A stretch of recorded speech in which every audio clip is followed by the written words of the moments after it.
আজকে হচ্ছে আমার প্রচুর মুড অফ ছিল। আমার ফ্রেন্ড ও আমার বেস্ট ফ্রেন্ড, ওকে ডেকে নিয়ে আসলে আমি আমাদের একটা গ্রুপে দেখছিলাম যে এখানে একটা কাশফুল আছে নদীর ধারে।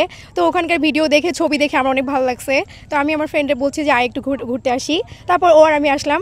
আমরা আসলে ছবিতে যেরকমটা ভাবছিলাম তার থেকেও বেশি সুন্দর, মানে এখানে আকাশ আর হলো যে কাশফুলের কম্বিনেশনটা অনেক সুন্দর। এটা একটু সংরক্ষণ করা উচিত আমার মনে হয়, কারণ আমাদের কুড়িগ্রামে তো ওই রকম পর্যটন কেন্দ্র নাই। তো এটা যেহেতু হয়েছে একটা, তো আমাদের সবার উচিত যে এটা সংরক্ষণ করা। আমাদের প্রশাসন যে দায়িত্বে আছে তারা যদি একটু মানে ভালোভাবে মডিফাই করে আর কি, তাহলে আসলে জিনিসটা সুন্দর হবে। ছেলে মেয়ে নিয়ে ঘুরতে আসছি, ভালো লাগতেছে।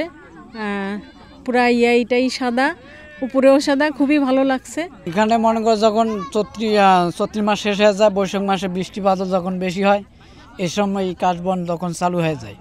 কাশবন আস্তে আস্তে যখন বড় হয়ে যায়, এখানে আশ্বিন মাসে যখন মনে কাশবনের ফুল এসে মনে করছে অনেক সৌন্দর্য একটু দেখায়। দেখার পরে যখন এই আশ্বিন মাস চলে যায়, কার্তিক মাসে পরে আমরা কাশি কাটার পরে মনে করেন এগুলো নিয়ে যে বহু ধরনের মনে ঔষধি কাজে লাগে। মনে পানের পর দেয়, কেউ ঘরে বেড়া দেয়, কেউ অনেকে মানে বিভিন্ন ধরনের বিভিন্ন কামে লাগে।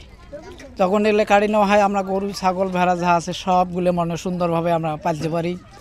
এই জন্য আমরা এই কাশবনগুলো রাখি দিই।